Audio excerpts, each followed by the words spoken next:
What's up, everyone? Welcome back for another exciting piece of Art of War content. Welcome to the Art of War balance patch. Unofficial. We need to clarify that. Unofficial. Unofficial. You see that right there? It says unofficial. That means GW has in no way seen this, has in no way influenced this. Do not take this as a this will happen in the future, because it will not. Indeed. We are, in fact, not playtesters, and we do, in fact, not write the FAQs, though we wish we did. If we had, it might look a little something like this. Yeah, we got the balance patch about a week ago, or I guess Friday, right? Thursday. And there's a lot of discussion on it. There's a lot. And I genuinely think everything that they did in there was good. Yes. Every single thing they did was good. Yes. And I think the game is better now than it has been in a while. But why underdo something when you can overdo something? That's right. And we are here to overdo the balance patch. Yes, this would also be kind of more than a balanced data slate would really contain. This has secondary changes. It has a few points changes. Yep.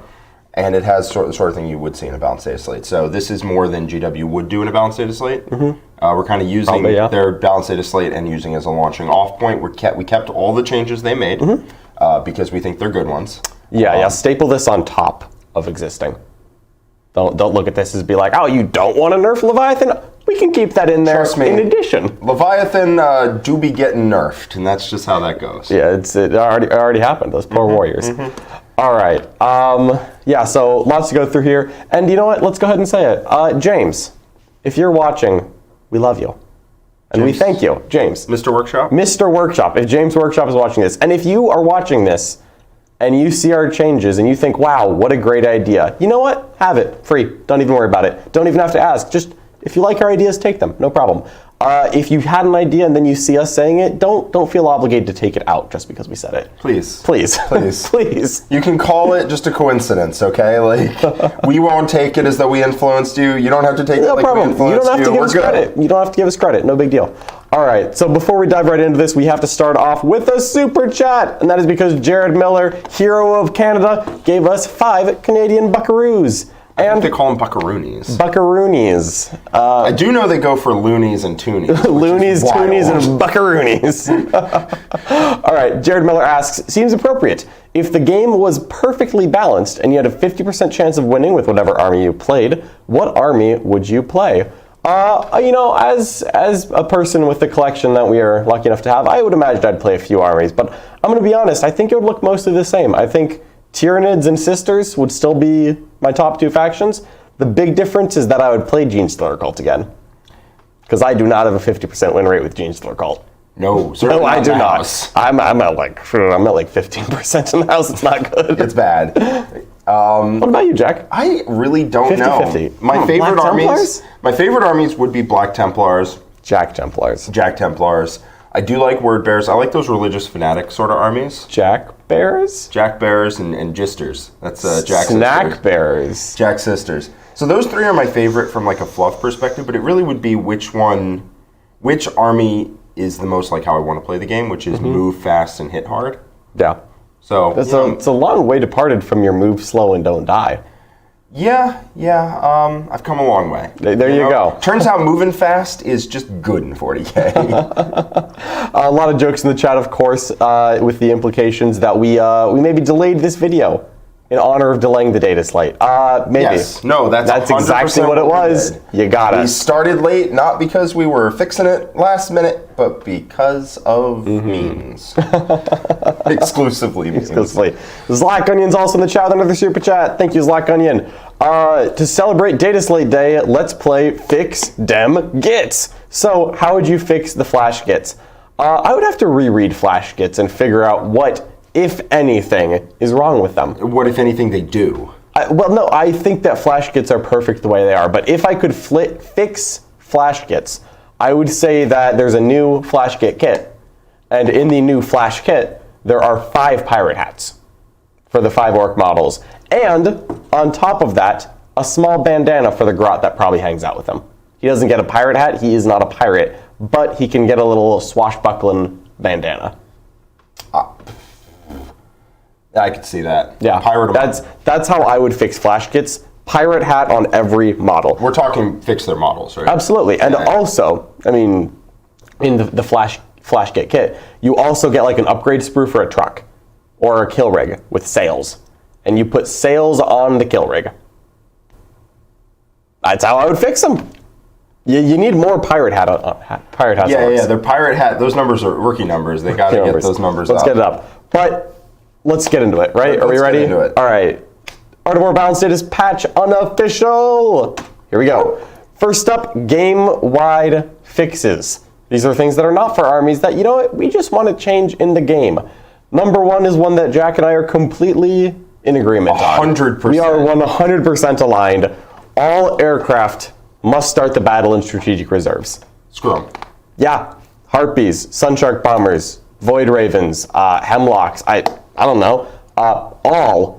It's every plane started off the table. Every plane has one problem in the game of 40K. They're not broken outside of one thing, which is if you go second into them, they just hit you. Nothing you can do about it, they just hit you. Yeah, and I don't really like that. No, it's very uninteractive, it's very dull, It's been bad for the entirety of 40K. But then it's also unbalanced, because if you go first against the planes, you can just shoot them.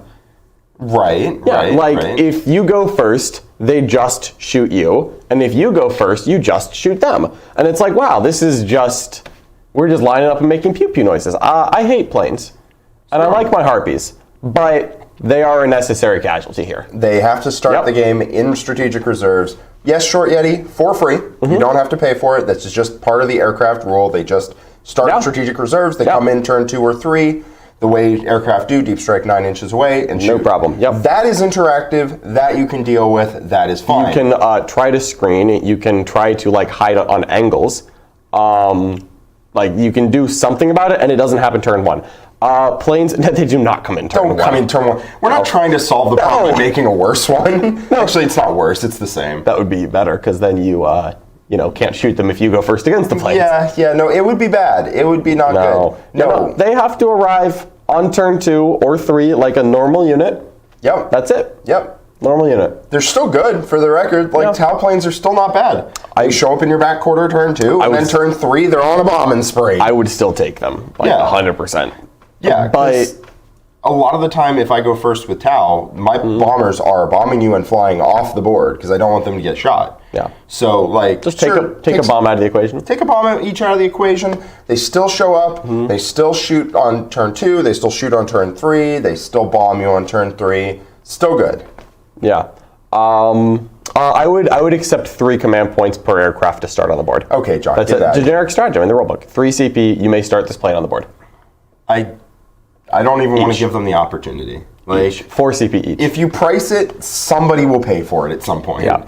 I don't want that. Yeah, no, it's planes are too much for an alpha strike. Yep. And every time there's a good plane, it becomes a problem because people look at it and they're like, ooh, what if? No, there's no exceptions. Planes are in reserves and they don't come in turn 1. You know what? There's a rider. If you try and bring it in turn 1, through any mechanism, you lose the game on the spot. Yeah, let's actually add a thing here. We're writing these patches as like a recommendation, not intended to be the airtight rules that you would expect out of a codex. Yes. So if you see and you're like, but John, technically you misphrased a letter. Well, no, I didn't.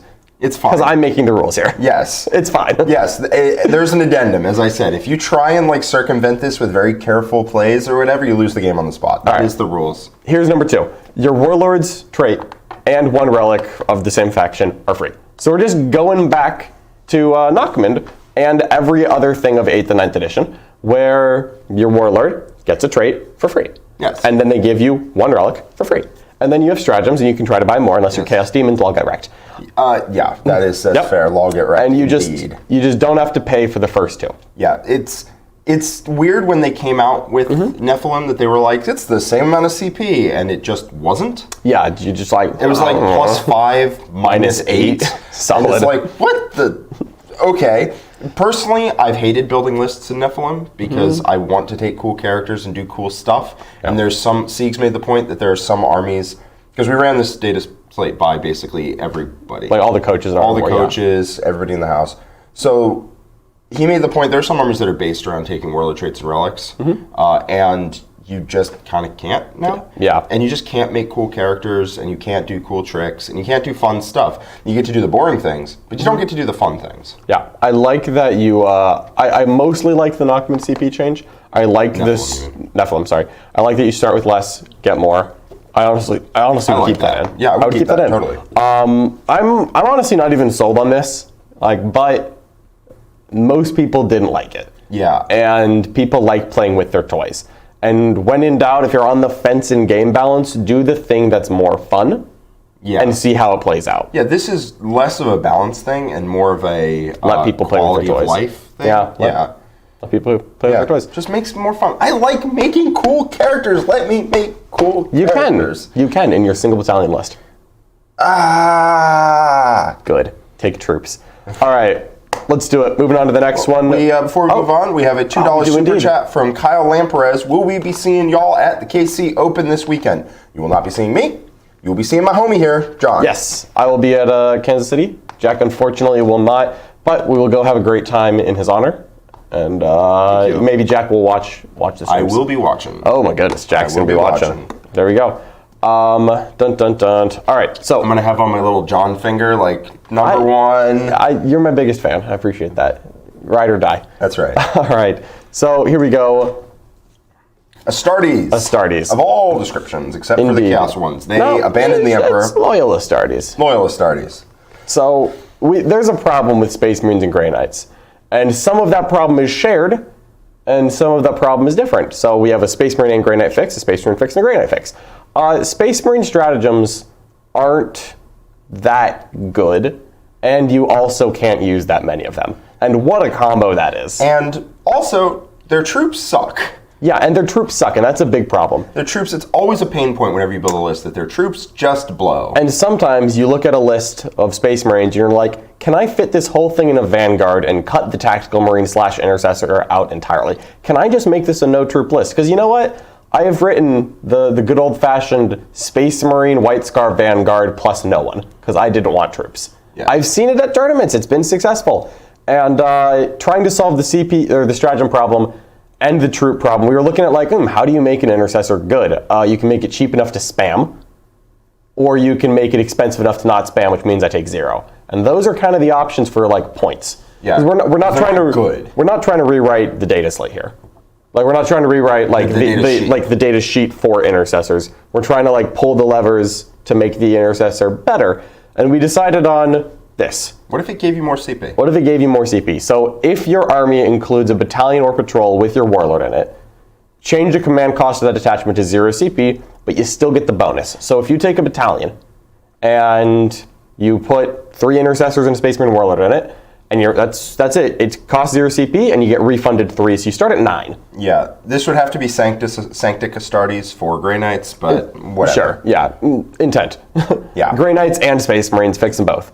You just get more CP, and if you choose not to take troops, you know what? You're in the same boat as you are right now. Have fun, no problem. But we just really thought that there needed to be a reason to take Space Marine troops. Yep, and also Grey Knights are, and to a certain extent, Space Marines are very overcosted on their stratagems. Yeah. Like, Space Marines have a 2 CP shoot into an action, like, woo! Yeah, wow. Woo! Yeah, like 2 CP auto pass a chant when, like, Sisters have it for 1 CP, and it's like, it may be too much CP, but you know what? If any army in the game is going to have too many CP, I think it should be Space Marines. Yeah, I really do. There can be a rider here where, if you have a guy who gives you CP on top of it, it doesn't work.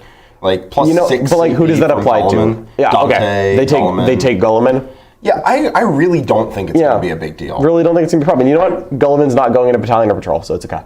Yeah, I really actually don't think that's way too much CP. I think it's fine. Maybe you take Marnius Calgar and you start at 11 CP. And you know what? God bless. What are you putting those CP on? Good. Like, go get a Ultramarine player. Like, I don't care if Ultramarines have too many CP. They are like a 30-some% win rate army right now. We can pull some levers and it would be okay. Trust me. Their data sheet's not amazing.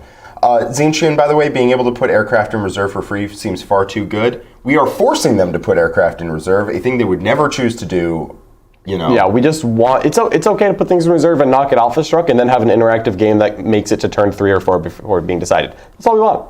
But planes flying over, shooting, bombing you turn 1, when you cannot do a single thing about it, bad for the game. Get out of here. Yep. Yeah. So nope. I want Space Marines and Grey Knights to have more reason to take troops. I don't want them to have more CP. We were looking at it and we're like, wow, this stratagem should be cheaper. This stratagem should be cheaper. This stratagem's terrible. And we're like, you know what? Stop making stratagems cheaper. Give them more CP.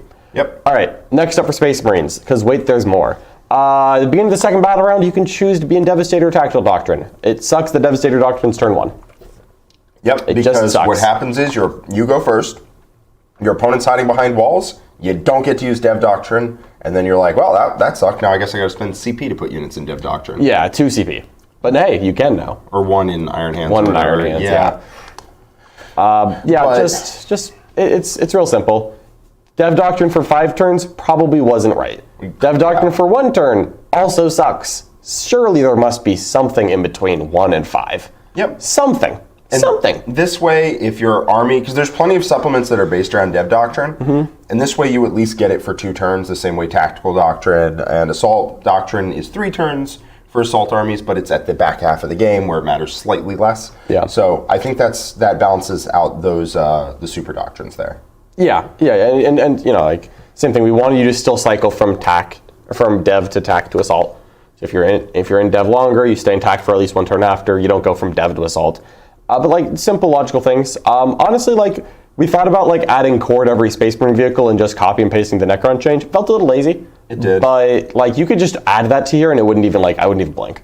Yeah, if you add Adeptus Astartes vehicles gain core or whatever, it would probably cause some unforeseen combo, but it wouldn't be an unforeseen combo that takes it from a mid 30% win army to an over 50% win army. So let them have it, you know? Yeah, let them pop off. And yes, you know what? Deathwatch can use Dev Doctrine twice, not just once. Absolutely. Deathwatch, go get them. Deathwatch, go off, Kings. Yeah.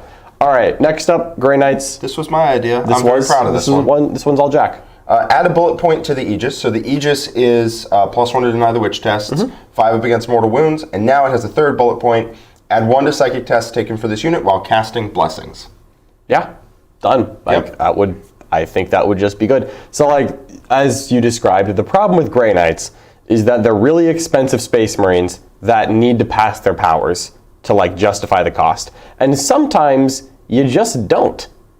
Yeah. Because your spells are warp charge 7. And you know how this thing goes in, it goes in phases. Where you're like, oh man, turn 1, I passed every spell. Oh, well, my opponent's not shooting me. Turn 2, failed every single blessing in my army. Or you failed the key 1 even through, 3d6 cast the 2 highest, or, you have to just, because you're casting Gate and, Empiric Amplification on 3d6, pick the 2. What that means is that, your Paladin unit that's casting Armored Resilience, guess what? Just gotta roll them dice. And oh, I failed. Uh-oh. And then your entire unit gets peeled off the board that turn. Real bad. Happens. Grey Knights, for being a mono psychic power army, don't actually cast psychic powers that well. No, which really don't. Weird. You would think they would. Yeah, you would. I could see why you would think that, but it's untrue. This just helps them without actually increasing their maledictions or their warp or their witch fires. Yeah, we didn't want it to be oh wow, we're just better than Thousand Suns because army wide +1 to cast. And also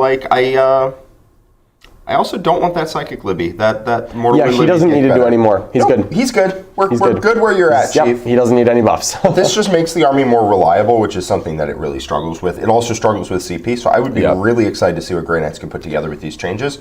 Not broken, but much more reliable and has more CP to play with than an army that's really pinched on that. Yeah, and you know what? You could also go in and make the warp charge lower of every single blessing in the book by 1. We thought about that. We thought about that. This was cleaner. Makes it harder to deny. It's a little cooler. Yeah. But you know what? You could make it lower. If I was doing a new codex, yeah, sure, we could put that in instead. I would probably make everything, blessings and maledictions, just 1 lower across the board. Yeah. But we were going through, we were picking out what spells we would make 1 lower, and then we realized, this is just better. Yeah, this is just a way faster, easier way to do it. Yeah. All right, so next up, we have a €2 super chat from Brother Tobias. Would Emperor's Children still be 60% without Abby? 59. They would be a little lower. I'm kidding, yeah. Because not every build is running Abby. Like Ben Sherwin, who got second at Chicago, was not running Abaddon. Still powerful list. So some people wouldn't run Abaddon anymore because they can't. And then... yeah, Abaddon's still really good. No questions there. But I think that Emperor's Children would still be very successful without him. Yeah. Dun, dun, dun. All right, next up, Secondaries. Or sorry, Imperium. Yep. I apologize. Rest of Imperium. Yes. Adeptus Mechanicus, very simple. Add core to Cadfron Destroyers. Like, come on. Yep. Just do it. This is in addition to removing all of the text nerfs. Like, I would just put that in as well. There's more changes coming for AdMech and for other factions. We're doing rules first, then secondaries by each faction. Yep. So don't worry. There's more to come for AdMech. But you know, this just put a smile on Siegs' face when we showed it to him, and that's what I'm here for. Just add core to Cadfron Destroyers. Just do it, please. Like, it's not going to break the game. Don't worry. It will not. Like the Cataphrone Destroyers were never good at any point. Oh yes, Cataphrone Breachers as well, and Destroyers. Yeah, sure. Both. Yep. Both of them. All Cataphrons. All Cataphrons get it's core. a Cataphrone party up in here. Yeah. Adeptus Custodes. They are a Forge World army right now. Yep. There's some builds with 9 bikes that are doing okay, but really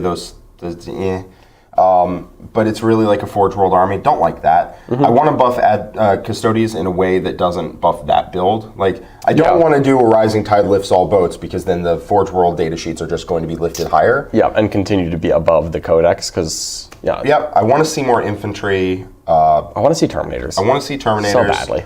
This won't do it, but it would be interesting.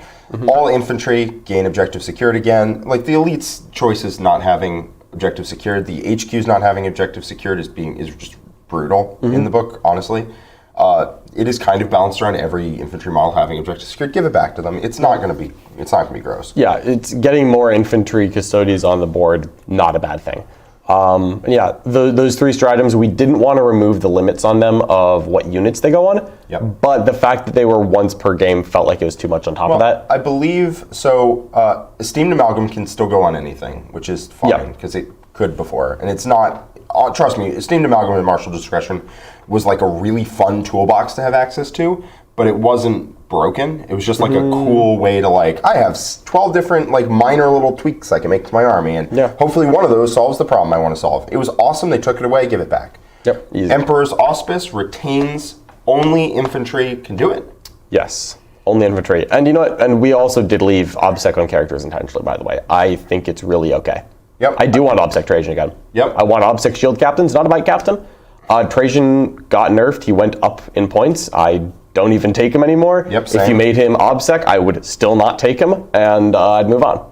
Yeah, I think OBSEC Trajan is fine. The dude's 200 points. Like, he's okay. Yep. As we said, we don't even take him anymore. We wanted to buff Custodes because they feel very monodimensional, but we wanted to buff them in a way that didn't buff the currently best armies in Custodes. Yep. And to be clear, Emperor's Auspice is the no reroll stratagem. Yes, no rerolls to hit or wound or damage. Yep. Which is gross on dreadnoughts and bikes, but only on infantry is honestly feels required. I think it's okay. I think it's fine. What I want to do, if they want to make one unit really tough, then that's okay. It's an infantry squad walking around the table. Either hit it with bigger guns, hit it with mortals, or back up. Yeah. Like your dealer's choice. Yeah, it's a 6-inch moving unit. If that is broken by giving it no rerolls, then it just, what are we talking about? It's not on bikes. Nope, it's not on Dreadnoughts. It's not on Claudius. Don't want to make the Forge World data sheets any better. They are good enough. Yep, they stay the same. Yeah, I just want diversity in Custodes list is really all I'm asking for here. Yeah, if we start seeing battalions of Custodes again. I haven't seen a battalion of Custodes in a while. A long time. If we see a battalion of Custodes that actually uses their strats, because that's the other thing. No rules in Custodes are used for actual Custodes games. No. Katas aren't used. Yeah, just take a lot of vehicles, dreadnoughts, all that. You don't use the katas. You don't use your stratagems. You don't use your CP. You don't use anything. Yep. This lets you use Custodes rules on Custodes units without making the units that are already good better. And that's what we're looking for. Oh, that's all I want. All right. Ready to move on? Secondaries Imperium for real this time? Secondaries Imperium. Let's do it. So first up, Space Marines. Don't worry, we want to keep in the change to shock tactics. So in addition to the change to shock tactics, get that bonus 4th point, my Space Marine Kings. But Oath of Moment scores 2 points for core or character wholly within 6 of the center. Just 2 points, please. Yep, and it includes character, which I don't think it does now. But I don't even remember if it's core character right now. I haven't taken it in a while. 2 points, and if it isn't character, it is character. It is character now. Yeah, just make Space Marine Secondaries a little bit better. I don't even, like, honestly, these changes that we put in addition to the nerfs to top armies that are coming, I still think put Space Marines in like a solidly 45% win rate. Like, I don't think it's taken them to 50. No, I don't think so either. I think the changes we made, because like what we changed for Space Marines was we didn't give them any extra units. We gave them an extra turn of Dev Doctrine if that's the thing they're interested in, which not all Space Marine armies are. Yep. We gave them 2 or 3 extra CP if they include a patrol or a battalion, which, you know, most lists have a patrol. Cool, but like 2 or 3 extra CP, and then we made Oath of Moment better. That's not crazy. I think with nerfs to top armies, it will bring them up to like that 45%, or would, theoretically.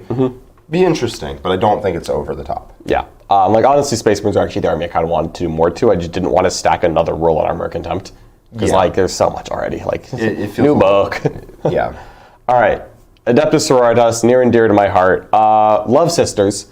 We didn't want to go heavy on points changes in this. So we put a very small amount in, but we didn't want to go too heavy on it. That's why I didn't put anything in the balanced data slate for Sisters. We thought secondary changes would be enough to keep them in line. Yeah, I think the army functions exactly as you would want it to. Yep. Dope. Their secondaries are a little over the top. Just a little bit. Just a little too good. So Defend the Shrine and Sacred Ground, we put changes in for both. So for Defend the Shrine, we wanted to be more about defending the shrine, not constantly retaking the shrine. We thought constantly retaking the shrine didn't roll off the tongue as well. No, it doesn't. So Defend the Shrine is now, instead of being scored at the end of your turn, is scored at the end of your command phase, starting on turn 2, and then is scored once more at the end of the battle. So we removed the lose points thing, because I always thought lose point secondaries were weird, where you start gaining and then you go back down. Let's just give them less and then an opportunity to gain at the end, rather than gain earlier, lose later. Glorify, there is a second bullet point there for AdMech. It's just a copy-paste error. Oh, shoot. Oh, yeah, Adeptus Mechanicus. Yeah. Oh, wow, yeah, my bad. Yeah, we'll fix that. There is a second bullet point. There are two secondaries being fixed. Yep. Second one is indeed Sacred Ground. Yes. Just 1 unit per game or per turn can attempt it. Biggest problem I have with Defend the Shrine is that it's very hard to interact with your opponent's ability to score it, because if they post up a bunch of melee units right behind an objective, they can just kind of hold it at the end of their turn very reliably and turn it into a 12, often a 15 if they go second. Yeah. And it's like, great, that's just really hard to stop. So make it easier to stop, make it more reason to go attack the shrine. Because right now, if you go attack the shrine, you go maybe dent their primary, don't affect their secondary, and then they kill you back, and it just keeps happening. I don't like that for Sisters. No. I love Sisters, and if Sisters find an objective, camp it, and you never get them off it, it's still a 15. But if they pick a shrine and they are just on it the whole game, okay. Yeah, if you never get their shrine back, then yeah, they've defended the shrine pretty successfully. Yes. And then the Sacred Ground action, you can't just drop 30 Sacred Ground actions and hope some of them stick, and then you get points for it. Yeah. Again, as a Sisters player, the worst feel that I've had with the secondary was on the Scouring. I went first, I walked up and actioned all 3 objectives just outside my deployment zone. They couldn't kill me, and I'm like, all right, 15 turn 1. No problem. Just 15 on the secondary turn 1. And then also the fact that you can have like 3 different units do it on the same objective. I've walked up, Rets can do it, and they can shoot an action. 3 characters behind them, all 3 of them are doing the action. It's like, great. They've got 4 people doing the action. You have to kill all 4 units to stop Sacred Ground. Like, okay. Yeah. Yeah, it's pretty ridiculous. So I think only 1 unit per turn, you got to call your shot, and if you hit it, you get 5 points. Yeah, so it's like, yeah. Cool. And 1 is fits in your deployment zone still. Yeah. Just please that. No, there is not a reversal of the Judgment Token nerf, spoiler alert. Yeah, no, we're not doing that. So AdMech, the first one, is just kind of a quality of life thing. Uncharted sequencing is scored at the end of the player turn, not battle round, which made it like an untakeable secondary. It's ludicrous. Yep. Scored at the end of the player turn, so now you can do it. But the order of objectives must be public knowledge. It's just like a bad bookkeeping mechanic. Yeah, and I'm still not even clear if it's supposed to be like hidden knowledge, like what the. I think it says in there you're supposed to not reveal it to your opponent. Oh, okay. I wasn't really sure on that. Yeah. I can check. I remember reading it and it being like unclear, but maybe I just read it too fast. Yeah, like just Uncharted sequencing, because right now, for anyone who doesn't know, Uncharted sequencing is the AdMech player pre-writes down 5 objectives and the order in which they're going to hold them, and like 1 per battle round. And if they hold that objective at the end of that battle round, then they get 3 points. It doesn't say specifically. It just says assign 1 objective marker to each battle round and note down your army roster. It might have been in the codex it was secret. Yeah. I'm not 100% sure, but now it's just, no. It's not secret, it's public knowledge, but it's end of player turn so that you can do it. Because if you go first and your opponent's like, you appear to have pushed onto an objective in my deployment zone, no? And then you're like, oh, well, I guess I don't get my secondary. Yeah, and they can also just go and take an objective away from you, like pretty easily. Like they take your side objective away for 1 turn in the game, and they just make it so that it's that turn. No, it's end of your turn. Yep. They know what you're coming for, when you're coming for it, and I think that's just a much better one. Score at the end of your turn, so you can actually do it. So I think that's very interesting. And then the other one was Ancient Machineries, I believe, or Hidden Archaeovault. Hidden Archaeovault. Hidden Archaeovault goes from end of battle round to end of player turn. Yes. So that is your opponent picks an objective. If you take it at the end of the battle round, for some reason, you get 4 points. Why? Now it's end of the player turn, so you go and take it, you go and take it, you go and take it, 12 points, you're done. Yep. Like you can get up to 15 if you take it 4 times. But if your opponent picks an objective and you get it every turn, good job. Yeah. Honestly. It's actually a good secondary at that point. Yeah. If you can pull that off, love it. But yeah, we're just trying to make the end of battle rounds go to end of player turns, because AdMech secondaries are super unreliable. Like if you take, like AdMech doesn't mind going first, they have guns. But if they take these secondaries and then they go first, it's like, oh wow, I get checks notes a 7. Yep, and that is a problem for Custodes too, but we decided not to touch that. Because Custodes are in a better place than AdMech. Yes. So AdMech still has Eradication of Flesh, which is, worse than it was, but still totally takeable. I think Eradication's fine. I think it's still good. You take a big Unilash, or autocan chickens actually, Seeks is big on autocan chickens right now. Yeah, you kill things in line of sight, and then you're like, cool, I eradicated the flesh. So that's good. You take one of these 2 because they are in the same category, but both of them are good. Both of them are good now. And then you take, like, Raise the Banners or something. Your secondary game is much better. And then all the nerfs that were in the Balanced Data Slate before have already been reverted by GW. Yep. So now we're in a place where your secondaries are better. Yep. Your rules are better, and we'll see how it shakes out. Yeah. I don't know if that would take AdMech to a broken spot. I don't think it would. But I don't even know if it would take him to 50, but it would be a lot better than it is right now. A lot better. It's like Space Marines, right? We're looking to take them to a 45 because we're not looking to overshoot. Yes. But I do think this would just be a good quality of life. So it does say Sacred Ground, but end of player turn for Ancient Machineries. Yes. Or Hidden Archaeovault. All right, we've got 2 super chats we've got to go through. First up is Lack Onion. Thank you for that support. You are the best. Will you play a game based on this patch? So at the moment, we had not planned to play a game based on this patch. No, we're not trying to make a new format. Yeah. This is like a thought experiment sort of deal. We're not trying to make a format. So we're at the moment, we are not planning on it. If the comment section is 1,000 people begging us to play a game with this, we may reconsider. No promises at all. Yeah. But at the moment, we are not planning to. Right. As I said, we're not looking to make a new format. Yeah. We're not looking to like... No, it's the exercise. Yeah. Kerbo, super chat. Thank you so much, Kerbo.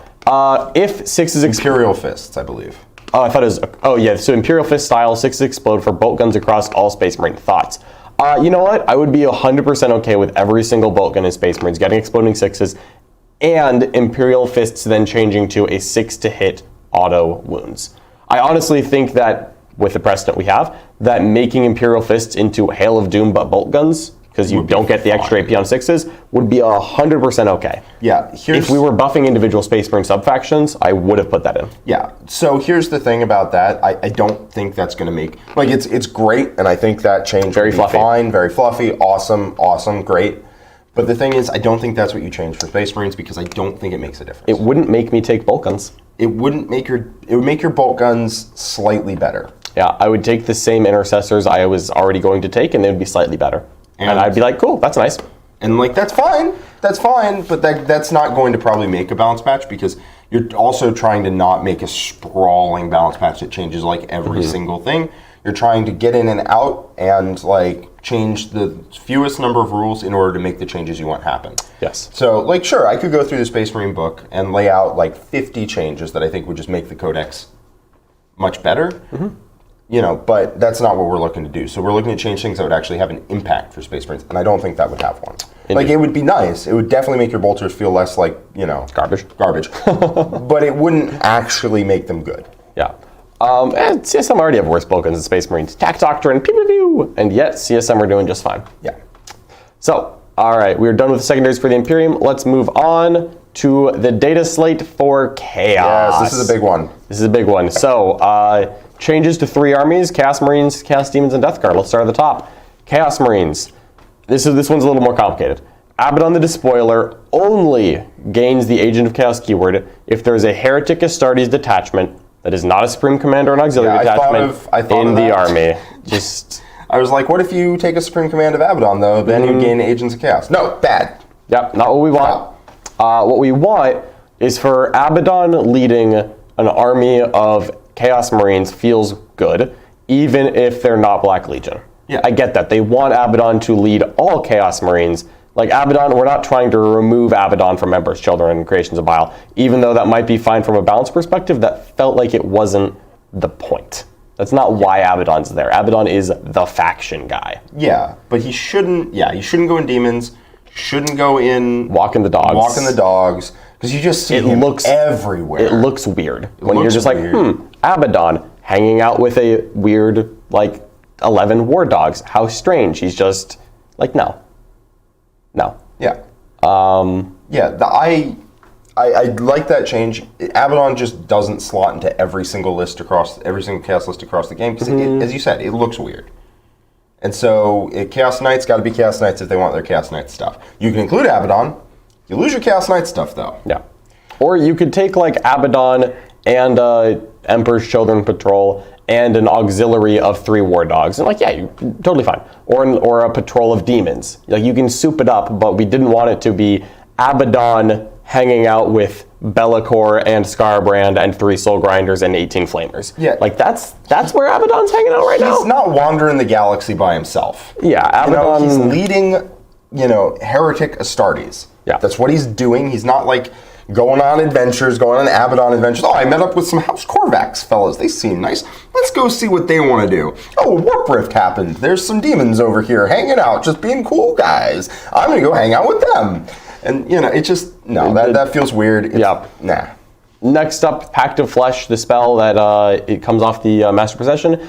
It heals core and demonkin models, not also characters. Yeah, we just, again, this is a stealth Abaddon nerf, because a Black Legion, which is not the most popular, but a Black Legion Master Possession healing Abaddon up just literally auto-beats certain armies. Yes. And that matchup shouldn't exist. Yeah, it's very non-interactive. Yeah, healing characters with a phase cap is one thing. Healing, 9 wound characters with a phase cap, totally different thing. I also don't think there's any phase caps that heal outside of a Catan. Yeah, but Catan can be shot. If we make Abaddon targetable, he can heal. No problem. Yeah, across the board in this data slate, we're looking to reduce non-interactive mechanics.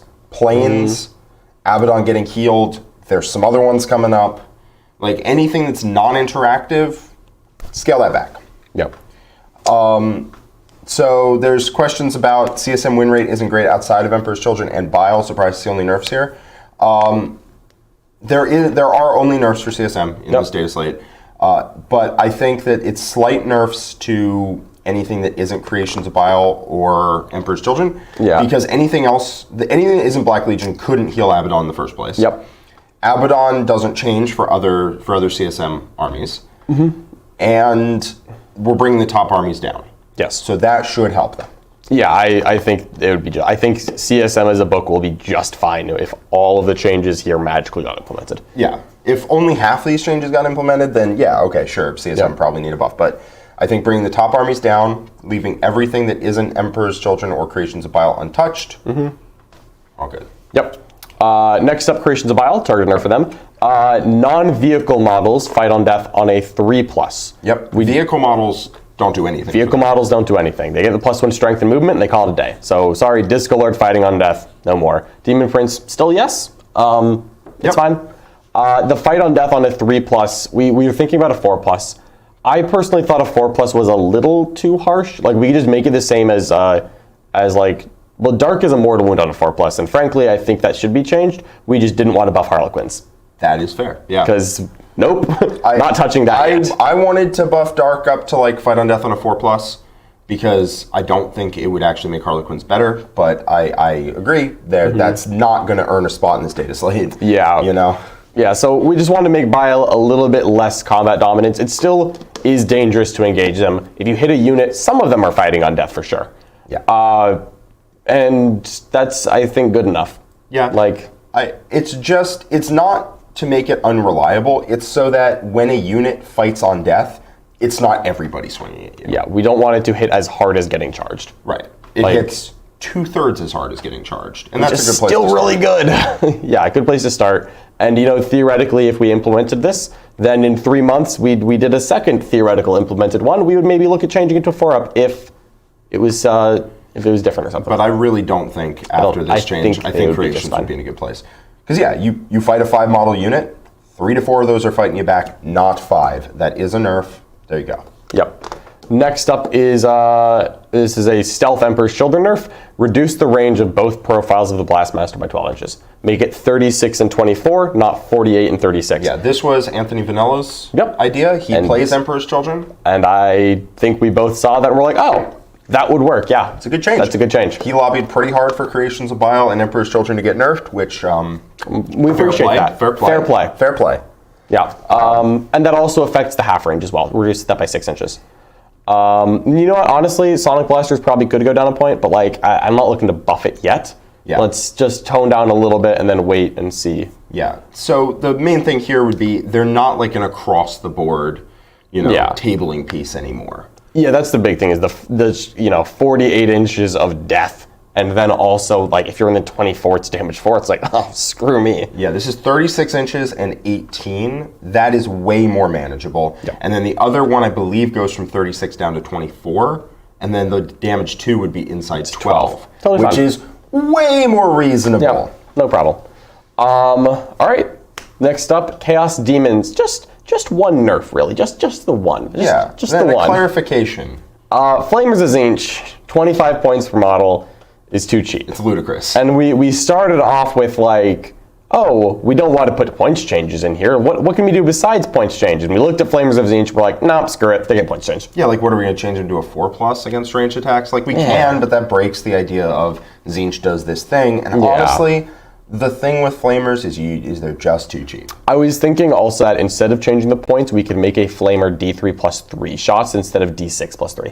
I think that also could have worked. Instead of a point change, just make it a D3 plus 3 instead of D6. That's a great flamer. Like, it doesn't need to be D6 plus 3.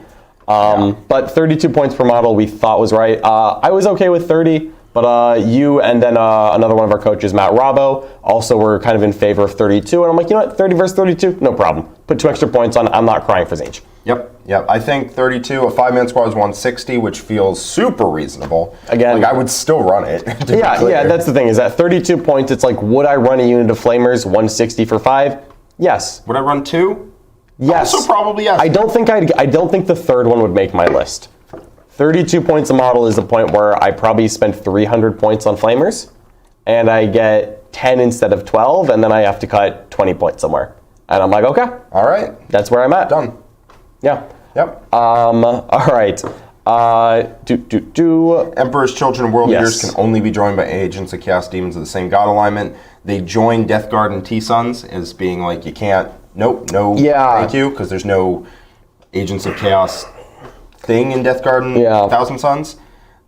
This is just people arguing for the sake of being some, like...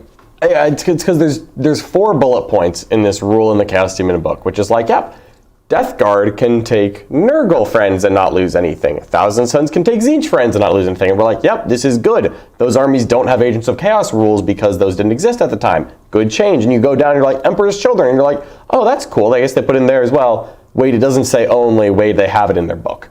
Yeah. So like, just add only. Because right now there's 2 bullet points out of the 4 that literally do not have a purpose. Yep, Death Guard being joined by Nurgle demons, all Great. good. The rules Love it. work as intended. Yeah, no problem. Thousand Sons only joined by Tzeentch, rules work as intended. We're good. Emperor's Children and World Eaters, there is some text in there that they can be joined by, their specific god-aligned guys, but then there's also text that they get agents. So like, whatever, everyone does what they want. Yeah. So this fixes that. No more Emperor's Children with Flamers. No World Eaters with Flamers, and also Flamers get the emphasis point is only, because yes, it currently says that they can be joined by Agents of Chaos Demons of the same god alignment, but it also doesn't say that they don't benefit from normal Agents of Chaos. So a normal Chaos Demons attachment still has Agents of Chaos, and they still don't lose their rules. Yes. Just put only. Just only. That. Yeah. So there's a thing going on here where everyone wants their faction to be buffed or changed in certain ways, and I understand that. I also have factions that I want like specific parts of codexes that I want to be buffed. Yeah. I think a balanced data slate shouldn't be that ticky-tacky. It shouldn't be like going in to fix every single knob and dial. No. You have to choose what to change, otherwise the whole game changes overnight. I don't think that's what you want. This is still a lot of changes. Still a lot, yeah. And the main goal here is to get the codexes as even as possible. We're not trying to fix every single subfaction to be as even as possible. Like, we're not trying to make all 11 Space Marine chapters perfectly balanced in all ways as they would ideally be, because that would take a very long time. Yeah, and potentially that would be like a second pass. Like if this changed the game in the way we wanted to, and then it's like a world of 50%. Then we could go back to internal balance later. Yep, second pass. Yep. Next up, Death Guard. Well, hold on. Oh, yes. Sanact, the Fate Twister, says shouldn't have said anything about Flamers and Emperor's Children. People are going to abuse that now. They already were. Yeah, they already were. Already been winning tournaments. It's already a thing. But I believe Games Workshop at their events has ruled that you can't. Correct. But they're not releasing an FAQ about it. They have not yet. They may at some point. Until that happens, we would like it to be said, because we want it added, and if it gets added, great. But yeah, so if you're going to the Kansas City Open, the Games Workshop event coming up, be aware that they've ruled you cannot combine Emperor's Children and Flamers of Tzeentch. Yes. And if you're going to the Coventry GT because you're in London and you're writing a list for that event, be aware that they have ruled you cannot stack Emperor's Children and Flamers of Tzeentch. Yes, but there's nothing in the rules to prevent it. It is explicitly legal. So the events are just saying that, but there's no change to the rules. So, this is just codifying it. Yeah, just put it in. This is just codifying. You can't do it. Right. Making sure everyone knows. 100%. Yep. Next up, Death Guard. Let's just... Death Guard are weirdly good while also being bad. They're terrible. They're also okay. But sometimes they're good. So like Death Guard are like slow and relentless. They actually get pretty decent secondaries, honestly, but they're slow and relentless. And sometimes they're insanely durable, and sometimes they fold over like a stack of wet towels. Yes, your your Kraken list with Mortal Wounds will just turn a Death Guard army inside out. I have. Yeah, I'm sure that you have. It's very rude. Yep. So they just need some defense to Mortal Wounds. Not all Mortal Wounds. Yeah, I didn't want it to be all Mortal Wounds because that feels like that's too much infringing on other people's territory. Like Word Bearers have a 5 up against all Mortal Wounds. Yep. Black Templars, like that's like a part of the sub-faction.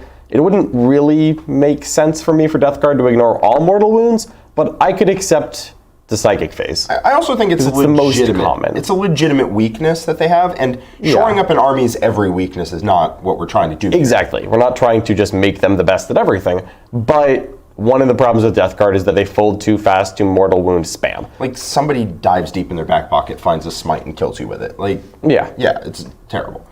This helps them quite a lot. So yeah, I just want just want it to be a little bit harder to mortal out Death Guard without making them like immune to all mortals. Because yeah, mortal wound output all over the place is still going to be good to them. A 5 Feel No Pain is like, I take less damage from mortals, not I take no damage from mortals. Yeah. Lunar asks, you don't think Abaddon is too cheap? We originally had Abaddon going up to 350 in here, but instead of that, we hit Creations of Bile and the Blastmaster, and we took out the change to Abaddon, being 350. And you can't heal him anymore. He doesn't go in every army, so we feel like that's fine. Yeah. And this might be something that receives a second pass later, which we're not like really going to do, but theoretically it would. Yeah. And then we hit the Problem Children, which is Creations of Bile and Emperor's Children. Abaddon might be a little undercosted. There are undercosted units in every army. Yeah, we could make the next time we did a Munitorm or Field Guide, I would probably put Abaddon up a couple points. We've got a super chat from B.O.B. Thank you so much, B.O.B. I'm assuming that's Bob, and I'm calling you Bob now. Thank you for that super chat. Fun. For Death Guard, I think you could extend the 5 Feel No Pain to all mortals, because some factions can deal a huge amount of mortals without Psychic, like Drukhari and Imperial Knights. Yeah, we could. You could. Yeah, you could. But we didn't want to completely remove the mortal wound weakness. We just wanted to make it less. Yeah. Just less. Yeah, so... Oh, cool. Yeah. We want to keep it roughly the same. Yeah, just roughly the same. Like, it's... Yeah, so, like, you could... But, like, there's not... Some armies do put out mortal wounds in, like, every phase, but most don't. And it's okay for them to have some bad matchups, just not everyone with a Psyker is a bad matchup. Yes. Again, we're looking to mitigate the weakness, not remove a weakness, because it is thematic that they... Not thematic, but it is, like, part of their identity that they are weak to mortal wounds. Yeah. Right on. So, moving right on down the line, we're going to secondaries for Chaos. And these are some of the armies that... Oh, and we left the Death Guard one in. Shoot, sloppy. I think these two were the only ones that got changes. Yeah. So, Chaos Knights, just the smallest of buffs. Just the smallest. The Storm of Darkness action secondary is completed at the end of your next Psychic phase or at the end of the battle. Can we update it on the screen? Or will that... I don't think so. We'd have to close this out. Yeah, let's not do that. What we can theoretically find out is if an editor can go back and fix this. We can find that out. Yeah. So, Chaos Knights, just Storm of Darkness, it's annoying because it's a secondary that theoretically could cap at 15, because you can get 3 points a turn and you do the action in your morale phase, and that sounds like you could get 15 points on it. But the way it completes, because it completes in your next Psychic phase, what? And is started in your morale phase, again, what? It just kind of weird caps at a 12. Yeah, just let it complete at the end of the game. If you get onto a different objective and you do this action in 5 different spots in your morale phase and then don't move or shoot a knight and they don't kill the knight, honestly, 5 times, get a 15. It completes in your Psychic phase, right? Yeah. Yeah, so you don't have to not move. Oh, sorry, not shoot. You have to not move or cast. My apologies. You also have to not die. And not die. Like, yeah, if you get 5 knights to complete an action without then moving them or dying, like, oh, okay, get a 15. Yeah, like, just I'm totally fine with it. It feels just make it a little better. It feels like it's supposed to work this way anyway. So, like, it does. Like, I honestly thought it did work that way. I played like 2 games of an RTT that way, and then I was like, oh shoot. And so I had to cut myself some points when we found out. Yeah. Went back into VCP and changed it though. Thousand Suns. Honestly, we didn't do any changes to Thousand Suns rule-wise. I feel like their rules are mostly good. Again, they struggle a little bit with some of the top armies. We were hoping to just tone those down and therefore make Thousand Suns a little better that way. Yeah. But also their secondaries looked like they needed a little love. Because Thousand Suns secondaries are sometimes amazing when your opponent takes 1 librarian and a bunch of no prisoner points. And then other than that, they're bad. They're not amazing. Again, we're not looking to balance internally in a faction. That would be a future pass, theoretically. Yeah. We're not doing it, but theoretically that would be a future pass. Yeah. So, yeah. Mutate Landscape's worth 4 victory points complete outside your deployment zone. It's currently worth 3, I believe, which is ludicrous. Cool. Yeah, Mutate Landscape is like hard to do and not worth enough points to justify how hard to do it is. Real simple. Yeah. And then Burn Empires, the action is completed in your next command phase. And that's kind of fair. It's a good secondary other than that. But we're just going to let Rubric Marines do it for free. Feels fine. If you like want to rubric lead Marines, the charge with rubrics, fine. They do actually die. And you know what? Front lines. I do want people to take rubric Marines. They already are, but I feel like yeah. I think these changes are just good to give them a little bit more secondary play. Yeah. And it does require them to move up the board and take objectives. Inherently, that is an interactive mechanic. Yeah, you'll notice that we are trying not to reward any of the non-interactive mechanics in the game. Yeah. We're trying not to introduce any more, and we're trying to tone down some of the ones that we think are the worst. Yep. If it's a mechanic that involves you walking up the board and taking objectives, that's 40k there. That's good. If it involves you killing enemies, that's 40k. Yeah. That's what I like. Yeah. This Death Guard bullet point doesn't exist. Yeah, ignore that. We just copy and pasted it and didn't remove it. Yep. Sorry. So, super chat from Sydney. Thank you so much, Sydney Shaben. Giving Death Guard a 5 Feel No Pain to all mortals is better for bookkeeping. They'll still never get to pick an engagement because of their speed. Yeah, you could make it all mortals. You really could. It wouldn't be the biggest deal. I wanted it to be slightly worse than other armies' version of 5 up to ignore mortals because I didn't want it to be a core mechanic of Death Guard the way it is for Word Bearers, Black Templars, Grey Knights. I wanted it to be an in-between. I thought about a 6 up against all mortals, but I thought about that and I'm like, no, that's garbage. That doesn't do anything. Yeah, that doesn't do anything. They already have a 6 up Feel No Pain From if they the want to Plague take Surgeon. it. From the Plague Surgeon, they already don't take it. Yeah. I think you could make the case for 5 up against all mortals. We just chose not to. Yeah, you could add it in.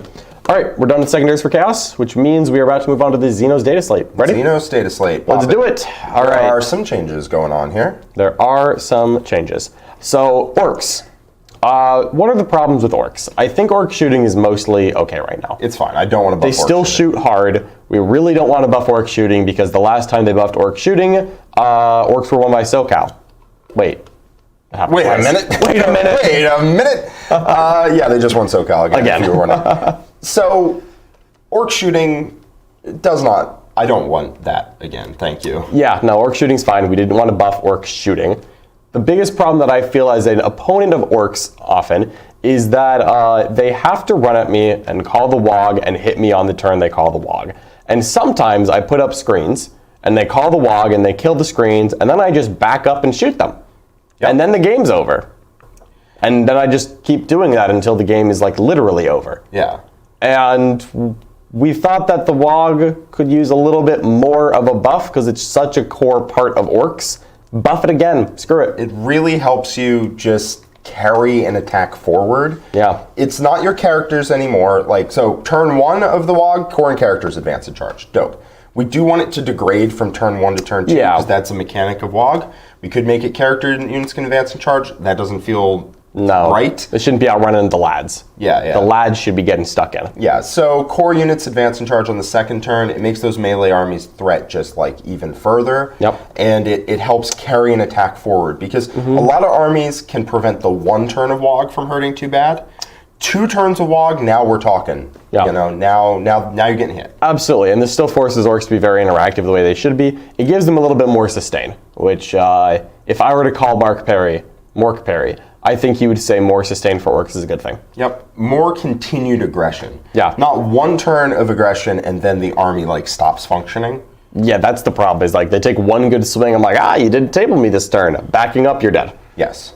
So, no love for the Speedwog Brother Tobias because that army is deeply unfun and I think very uninteractive. You just sit there and you just shred people with a million billion bullets. Yeah. And that's just not fun for anyone, especially not fun for me, and this is our data slate. Yep, exactly. We didn't want Speedwog to be any better because we didn't want shooting orcs to be the way to play orcs. Shooting orcs should be a good support piece to punching your opponent in the face. Yes. And that is what orcs should be about. Yes. That's how we saw it. Danny Ellie, $2 super chat. Where GK range bonuses for this hypothetical law?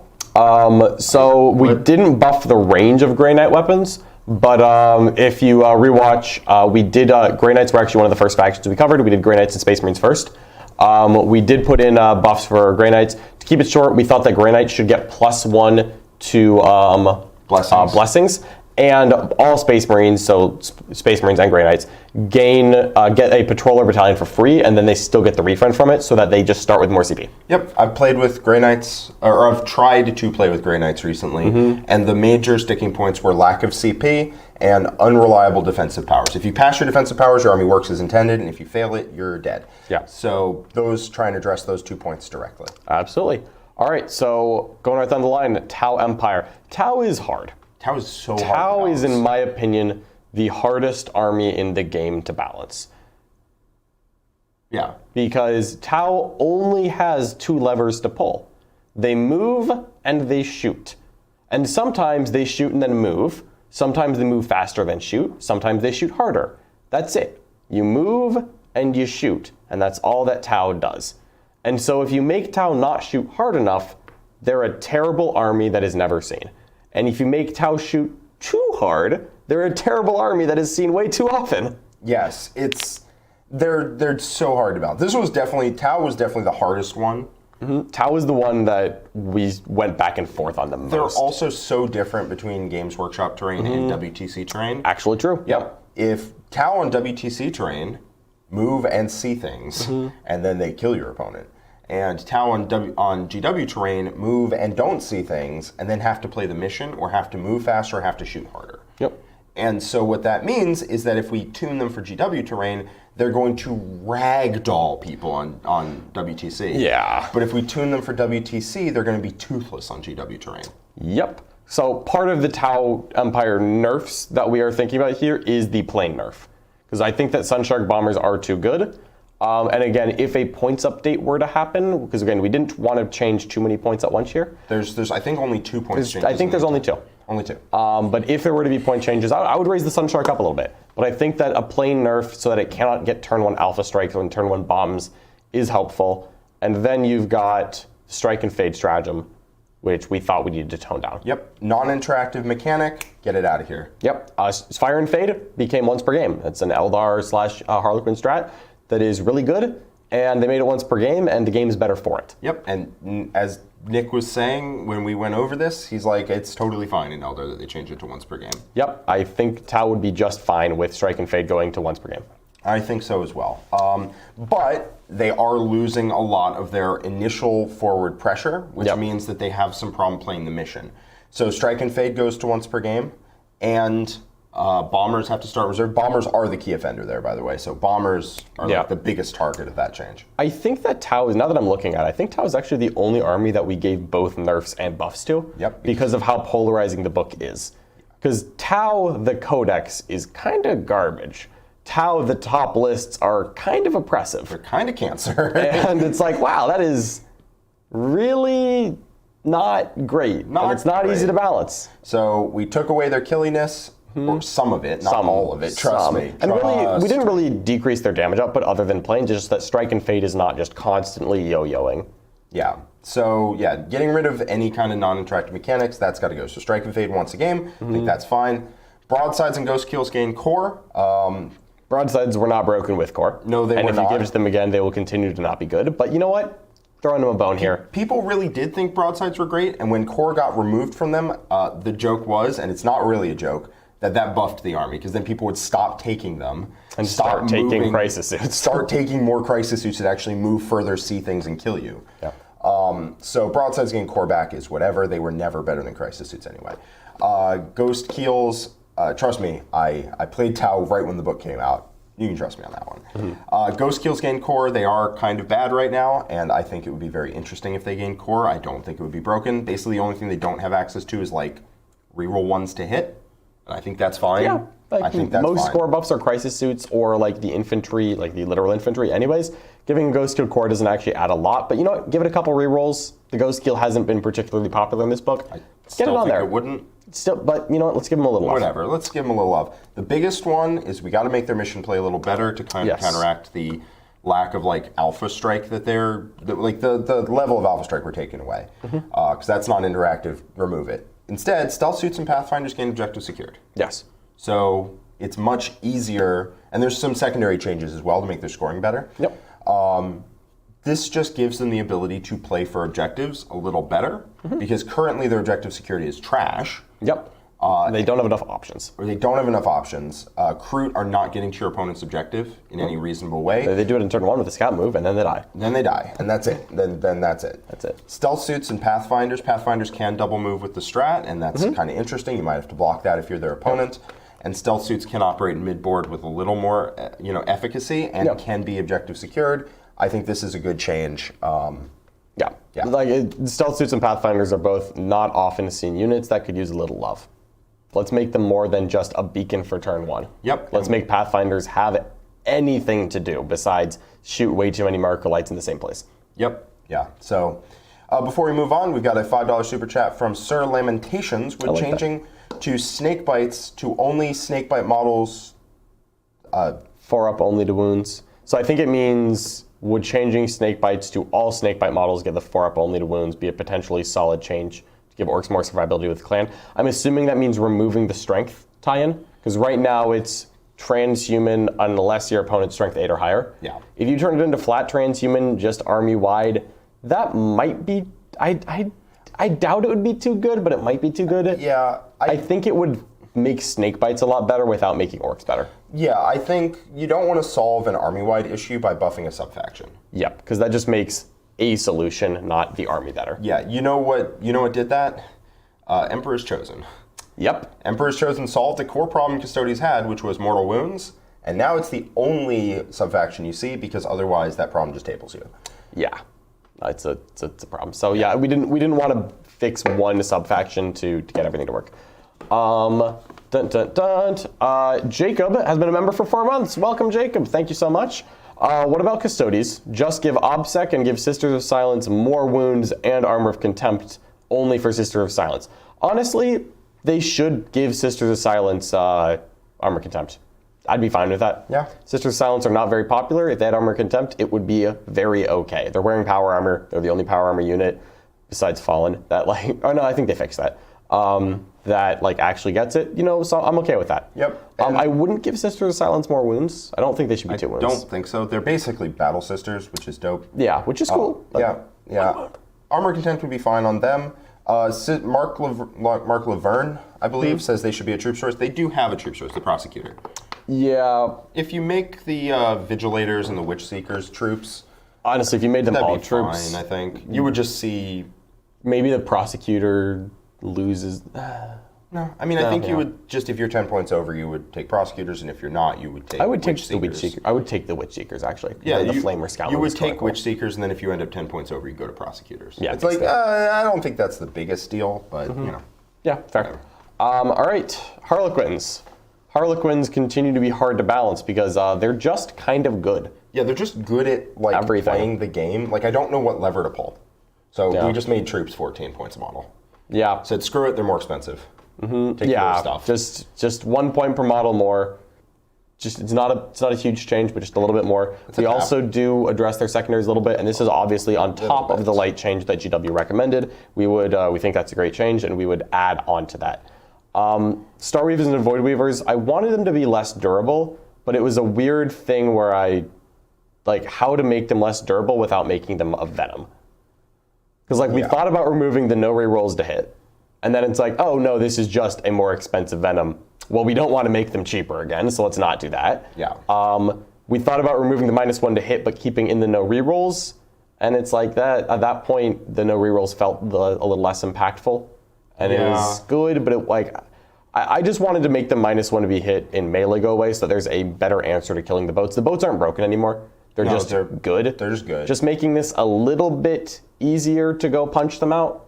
I liked, and then also the troops inside are more expensive, and then also we put a small secondary change in. Yeah, I think it's 3 small changes. This is the -1 to be hit in or the not -1 to be hit in combat is the smallest. Smallest by far. But if you catch them in combat, just tear the boats up. You should just be tearing the boats up. If you touch them, they should die. Yeah, and as we said, troops are it's hard to know what lever to pull on them because they're just kind of broadly good at 40k, so they're more expensive. And if you make the troops too expensive, the army stops existing because it's the only data slate in the book that's not a character or a bike or a boat. It's there's one thing. Yeah. So you can't make Harlequin troops cost too much, so we just did 1 point instead of 2. I thought about 2, but I was if Harlequin troops are bad, the army stops existing. There's literally nothing else you can take. You can take the bikes, I guess. They're terrible. So if troops aren't it, the army legitimately doesn't exist as an entire faction. So you can't overshoot. Yeah. Genestealer cults, near and dear to my heart. I love Genestealer cults, but I don't like how this book works. And I wanted, there's a couple problems with Genestealer cult, and some of them feel like core, some of them aren't. And actually, before we do that, let's actually get the super chat before we switch factions here. Yep. Watched in the Dark with the $5 super chat. Thank you so much.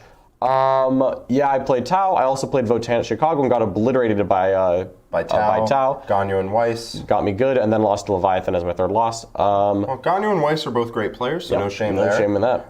It was great to meet you. I'm glad you had a good time. Yeah.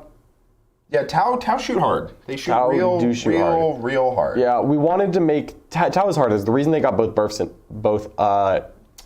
and nerfs was that we wanted to burfs. Yeah, they got burfs because we wanted them to not be as aggressively go table you, but we also didn't want them to have nothing else to do. Because right now they only go out and table you, and if you take that away, it's like, wow, my army doesn't score points or kill you or have defense.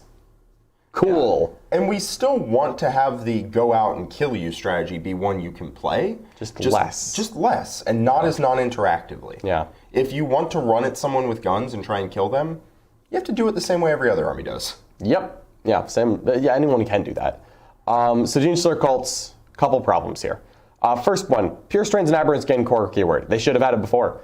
Gene Stealer cults should have Gene Stealers be a really big part of it. And honestly, this might make pure strains too good. But I think Gene Stealer cult is allowed to have one thing that's too good because I don't think that the army's too good. They're not good as an army, so if a unit becomes like, oh damn, that is a really strong unit, like it's okay. Aberrants don't get any rules, and they are way too expensive for what they do. I could alternatively see changing the cost of aberrants instead of making them core, but you know what? F it, make them core. They get reroll ones now. Yeah. It's fine. Yeah. I played Custodes to a random tournament, and I had a guy show up with aberrants and like double charge 2 dreadnoughts and gave him every single buff and reroll wounds and all that, and he almost didn't kill me. Yeah, it's, what is that? It's rough. I had to roll below average for him to kill me, and it's like that. They need to hit harder. Look at the size of those hammers. Yeah. Yeah. So. The second buff here, so Gene Stealer cult doesn't really play the way that I envision them to. So right now they're a deep strike in with a bunch of not durable stuff that you can like kind of artificially make more durable with like custom traits like baby transhuman and like a 6 at feel no pain on bikes and like weird things like that and grow some models back. But like it deep strikes in and it shoots you and it's not that good at hitting charges. And they made the army worse at deep striking in and charging. And that's annoying. But fine. And I think that Gene Stealer cult should be rewarded for doing it when they pull it off. Yes. And I agree.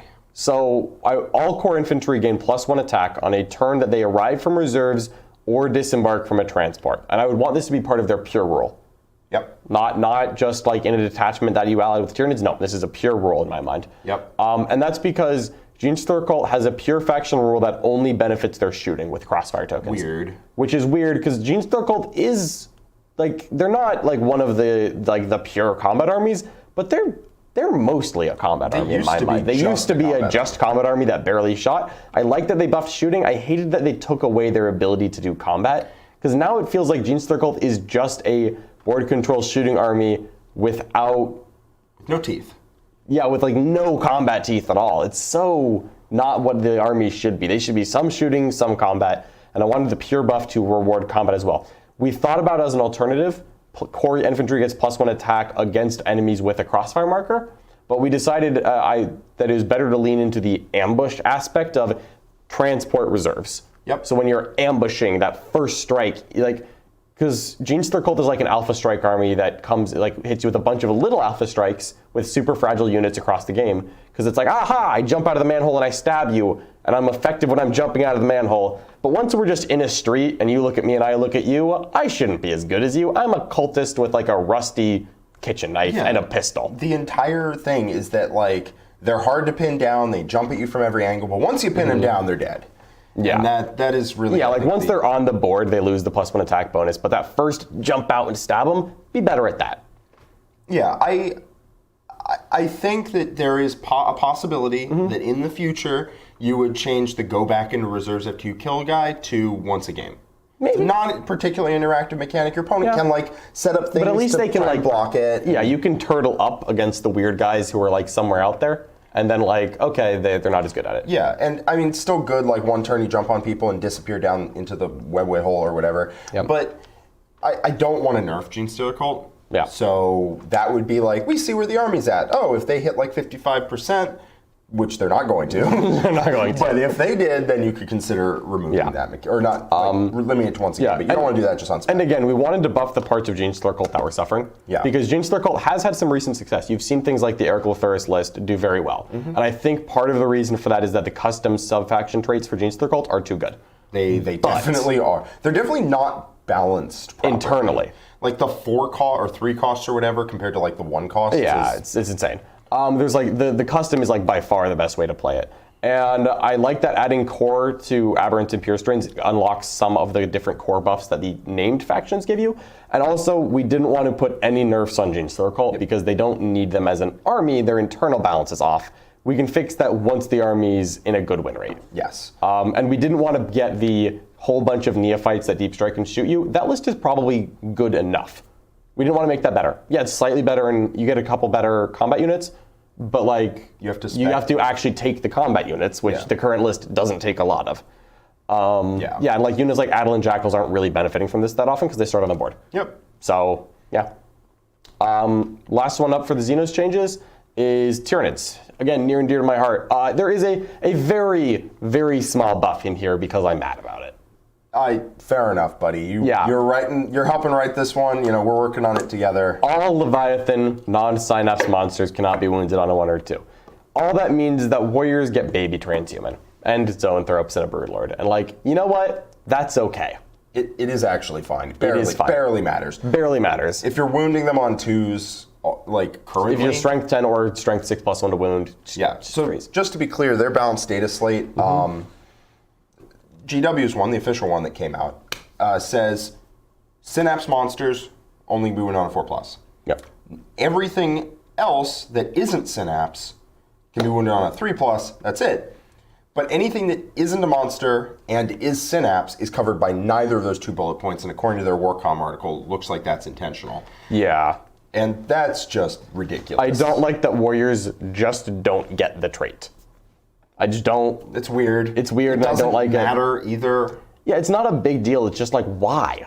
Yeah. Why? And just like the small situations where it matters, it's okay for them to be a little more durable. Yeah, taking warriors to being wounded on a 3+ is totally okay. It's probably what they're going to be wounded on anyway by the things that are going to put 90% of the time they're getting wounded on 3s, but like just the stupid exceptions. It's like, why? I'm Leviathan, except for my warriors. They're not Leviathan. They're Schmoviathan that gets none of the benefits.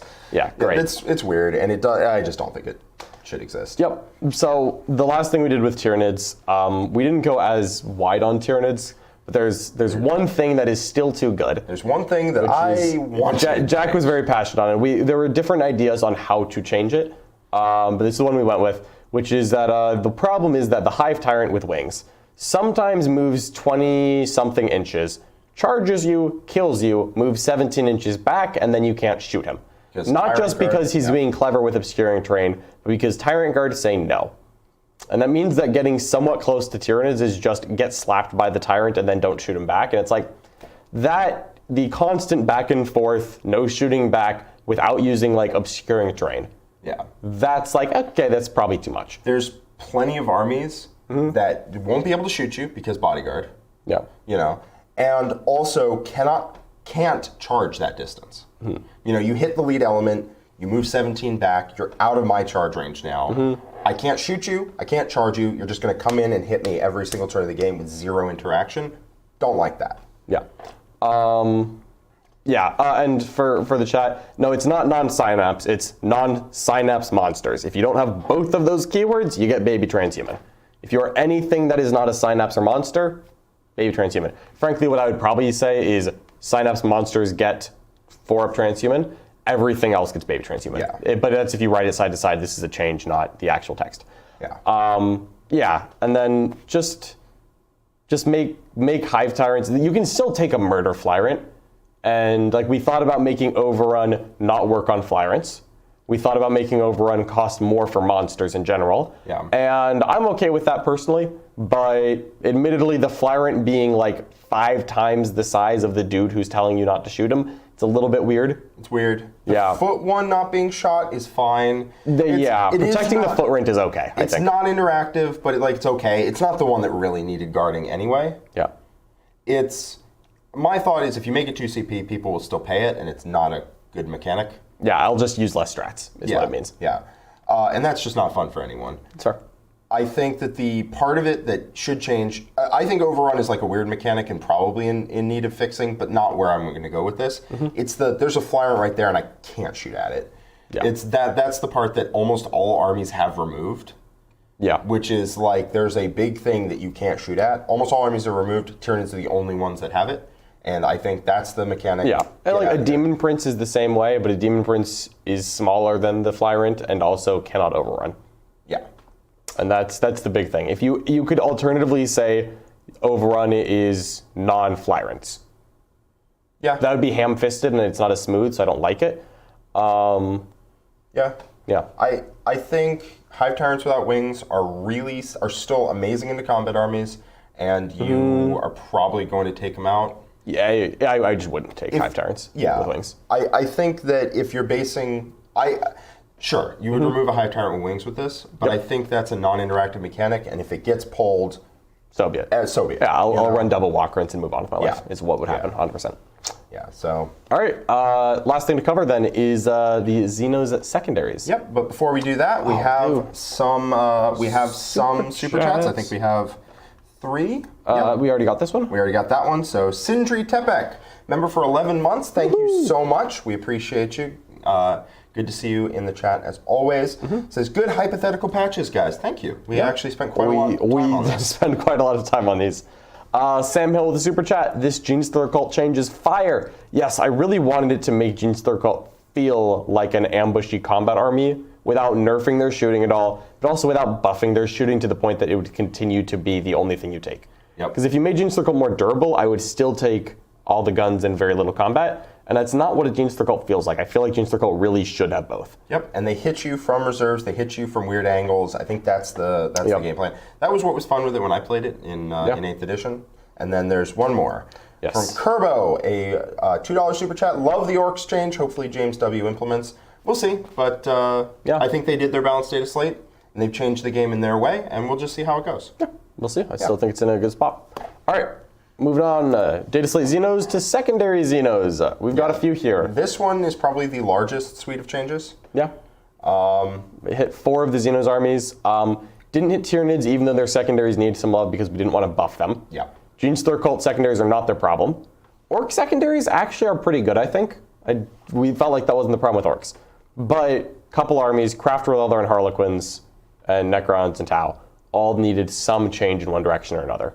2 of them got nerfs, 2 of them got buffs. We'll start with Craftworld. Yep. First one, near and dear to my heart, and Jack's.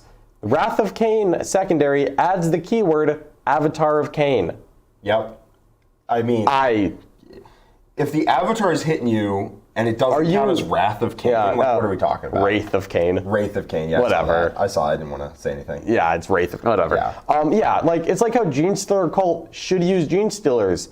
Wrath of Cain should benefit Cain. It really should. It would be fine. Like, come on. Like, yeah, buff the Avatar. It's okay. If the Avatar ends up in every list, great. No problems.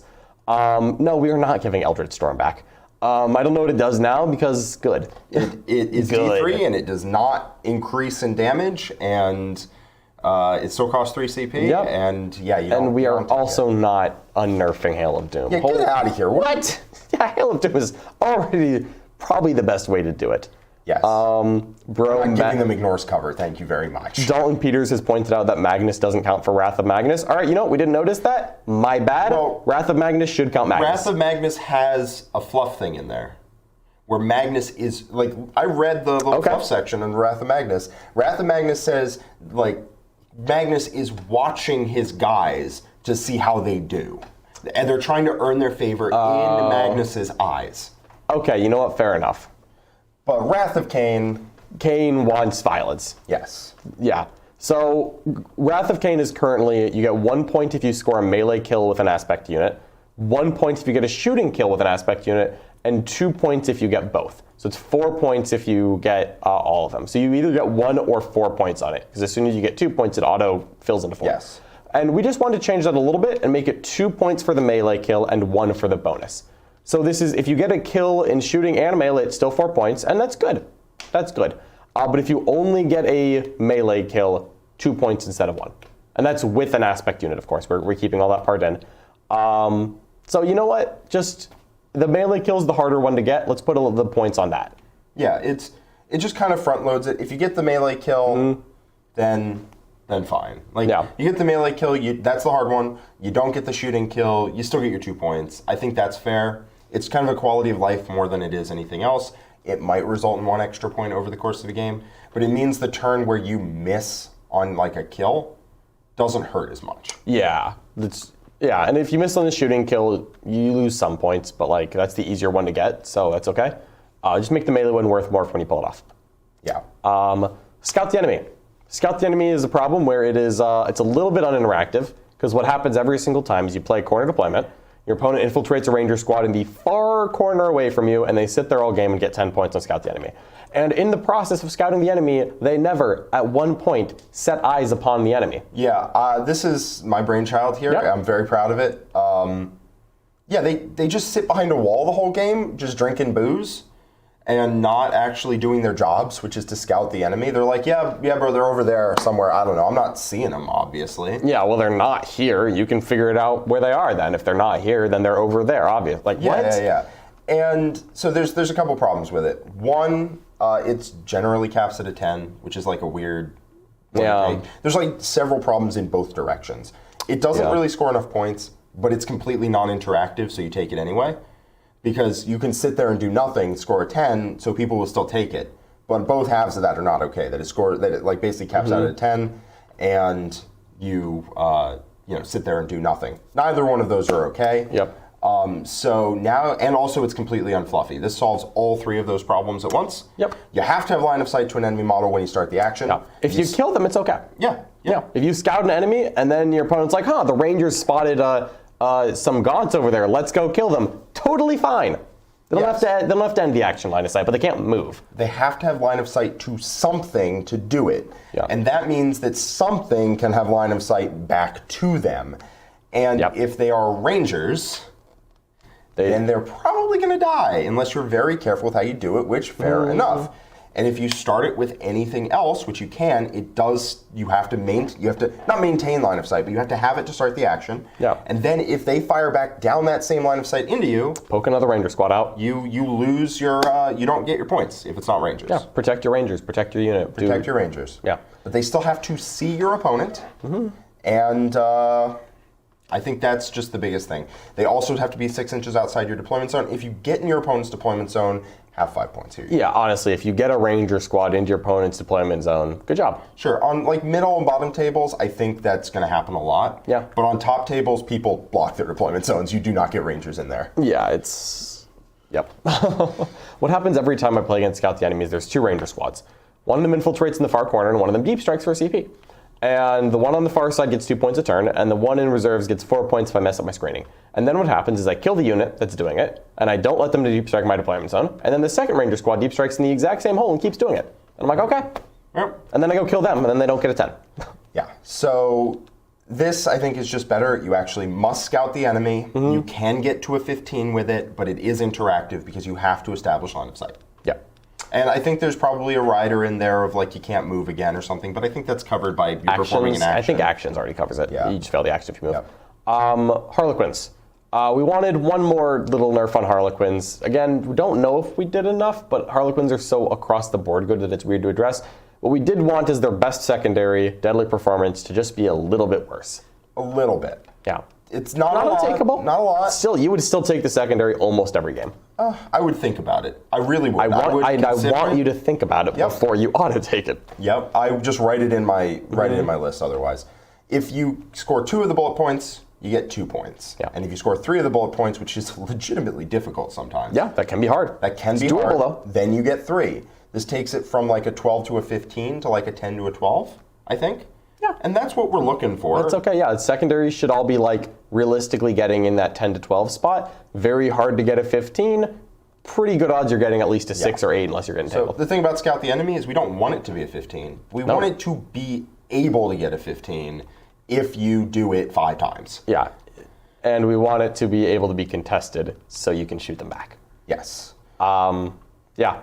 And yes, we also changed Necrons because of course we did. We have and to. yes, we only changed their secondaries. Because again, the way that we approached this was trying to balance the factions before we balanced the sub-factions. This was mostly about, like, yes, Necrons are too good right now, we think. Mainly because of their secondaries. We thought about nerfing the OBSEC so that it couldn't go in the same detachment as the pregame scout move. You couldn't take both, not in the same detachment. You just can't take both at the same time. Yeah. But then it's like, if we nerf Necron secondaries, they go back to Check's notes where they were in February, which was not great. So we wanted their secondaries to be a little better than then, but not as good as now, so that you just interact with Necrons more in order for them to get their points. And if you're interacting with Necrons, we don't think that they're a broken army at interacting. They're just too good at scoring. Yeah, and they always get to interact on their terms because your opponent has to run at them to try and stop it. In an ideal world, Necrons would have the OBSEC scout move nerfed, and you would buff the other dynasties at the same time. That is a lot for a balance patch. So we wanted to just get Necrons closer to 50% win rate and work from there. And that's what the goal with this unofficial document is. Yes. Again, unofficial. Unofficial. In no way will this be happening. Indeed. Nothing like that. Indeed. This is just us doing a thought experiment. Yeah. But yeah, so if we nerf the Necron secondaries, that's good enough. We don't need to change them as an army. Yeah, so 2 nerfs here. Treasures of Aeons is changed to Battlefield Supremacy. Because it's like, look at what it does. Is that a no mercy, no respite? No, it is not. It's a Battlefield Supremacy. Yeah. Just please. And then also it is worth 1, 2, and 4 points depending on the number of objectives held. Right now it's your opponent picks 3 objectives. You get 2/3/5 depending on if you hold 1 or 2 or 3 of them. It's the best secondary in the game. I It played is with it. so nutty good. Especially with an army that's all OBSEC and scout moving. Making it worth 1, 2, and 4, that's okay, I think. Yeah. Because if you get all 3 objectives that your opponent picked, that should be more than 3 points. That's a hard thing to do. Yeah. But it's not so hard that you need 5 points for doing it. And if you get 2, getting 2 points, I think, is okay. That is reasonable to do. And if you just do that every time, you get a 10. Yeah. But it's like playing Old Stranglehold, but getting a 10 instead of a 15. Like, okay. What happened a lot was I would get all 3 once, and then 2 the rest of the game. And putting you at a solid 17. I didn't need to do anything else. Yeah. Right, I didn't need to do anything else. With this, that would score you 12. So if you want to score more than that, you better go and take your opponent's objective away multiple times. That's okay with me. And now if you get to your opponent late game, then they don't get the 12. And to be clear, this is still a good secondary. This is still a really good secondary. It's okay for them to have a good secondary because now it's in the same category as Purge the Vermin and therefore less automatic. Yes. And also keep in mind that we did get the slight nerfs to the Silent King when that would affect how they score killing with nobles. Code of Combat. I don't think it affects. It makes them less good at killing. Oh, it makes them less good at killing. Yeah, fair enough. Yeah, so like that's also getting a mild nerf. And also, if you take Code of Combat, that is interacting. I never took Code of Combat with Necrons when I took them to Nova. Because you didn't want to interact. I did not want to interact. I didn't have to, don't want to. You interact with me, actually. And so if you make your opponent interact, we cause Treasures of Aeons and Purge the Vermin to collide with each other. If you make your opponent interact, we cause Treasures of Aeons and Purge the Vermin to collide with each other, so one of them stays whenever you pick one, and we make them both slightly worse. Yeah. Their secondary game goes from best in the game, lol, it's not even close, like they're the best army because they sit back and score a 97 without even trying. Above average. To above average. That's fine. They can be above average. Yep. Like I would go to sleep at Nova and wake up with a 97, and it's just like that can't happen. Yeah. So next up, Purge the Vermin. Yeah, we just wanted to remove the deployment zone. So right now, you get 1 point at the end of your Necron player's turn. If for every table quarter that doesn't have an enemy unit wholly in it, and if there are no enemies in the Necron player's deployment zone. And it's like, wow, that's like in a table quarter, if you go first, you write down a 4 because your opponent hasn't left their deployment zone yet. Good job. And if you kill them out of your side of the board, it's worth 3 points every turn. If your opponent is solidly in 2 table quarters for the entire game, I would argue that you have not successfully purged the vermin. You get a 10. And that's a 10 is a good score. Fine. A 10 is fine. A 10 is fine. If you get a 10, okie dokie, artichoke, that's okay. Yeah, you have to go kill people to get more than like a 10 or 12. But purge the vermin, if you sit back and don't do anything except repulse them when they come at you, which is very easy, you get a 15. And that's not cool. That's not okay. Good. It's not good. It's too easy, too passive. Yeah. So I think having those 2 secondaries a little worse and conflicting with each other means Necrons go from legitimately, I think, in good hands, the best army in the game because they just score points like nobody's business. Yeah, insane amount of points. How you win. Yep. To being just a good army, and that's what we're looking at. Like, that's what we're looking for. So, finally, Tau got some changes. This is actually only 2, but it looks like more, for sure. It does look like more. Aerospace targeting relays completes the end of turn for core. Yep, and that just means stealth suits and crisis suits complete at the end of their turn. Yeah, I think Pathfinders too. Yeah, those Pathfinders already do. They are Fire They're keyword Fire Warriors. They are keyword Fire Warriors, yeah. So that's what we wanted, just those other core units and infantry. And you know what? Maybe broadsides can do it too. God bless. God bless. God bless. Just complete it a little bit faster, but characters and like Kroot should still do it a little slower. That's okay. Yep. Kroot should not be good at placing the targeting relays. They should be a little slower. They're like, what is and this? And the commander's busy. He's just holding too many guns. Yeah. So just make aerospace a little bit better for completing mid-game because it's bad that it's just a table them and do it later. And we don't want it to be a table them and do it later. So it's a little bit better at doing while you're playing the game. Yeah. It's still the same. If you table your opponent, you get points afterwards. That's fine. It just shouldn't be the only way Tau get points. Yeah. As we're changing Tau to, you can still get hyper aggro and murder. Yep. That's fine. You're a little worse at it, which is fair. You're a little more interactive with it, which is fair. But Tau secondaries get better. Their offensive capability gets a little worse. Cool. Because the biggest change to Tau is the bombers that we said all the way at the start. So that's fine. Yeah. And Renegade, I believe is how you pronounce that. That first bullet point makes aerospace targeting relays a safe 9, easily reachable 15. It's not an easily reachable 15. Your opponent's side of the board is a toughy one to get to. Yeah, that one's hard. That can be blocked. But you know, an action secondary that gets them a 9, that's fine. They still have to reach up to like the top of their zone to get a 9. Yeah. That one is generally sacrificing a unit. And if you take banners, most of the time that's a safe 10. So like that's what we're comparing aerospace to because they're in the same category. So I don't think it makes aerospace targeting relays a bit too strong.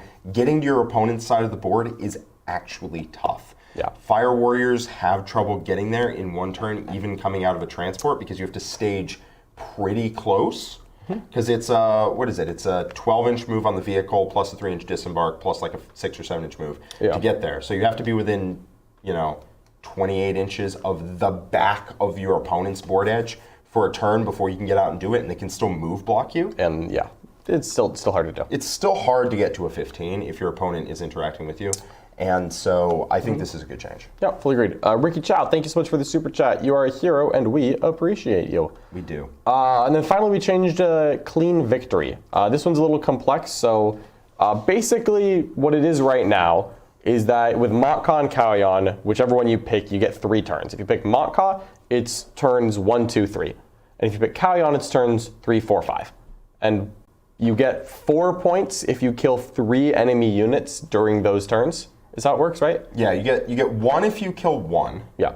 And you get 4 if you kill 3. Because it says you get 1 and then you get 3 if you kill 3. So that's 4. And what happens is first off, the cap's at a 12. And if you miss it at any point, it's a 9 or it's an 8. And if you pick Motka, your opponent hides turn 1, you are capped at an 8 on that secondary. Yeah. And it's just not...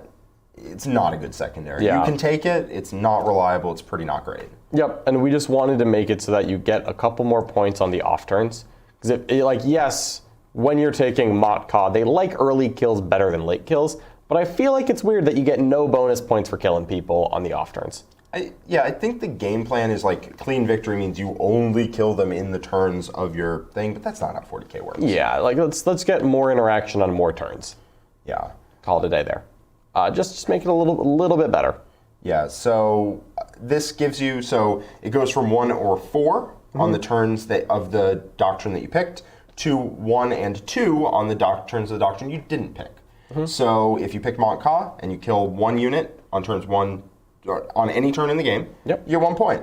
And then if you kill 3 units on turns 4 and 5, you get 1 extra point for 2. And on turns 1 through 3, you get 3 extra points for 4. This just helps balance it out over the course of the game and makes it less gameable for your opponent. Yeah. Because again, give Tau better secondaries, take away some of their non-interactive offense. That should help.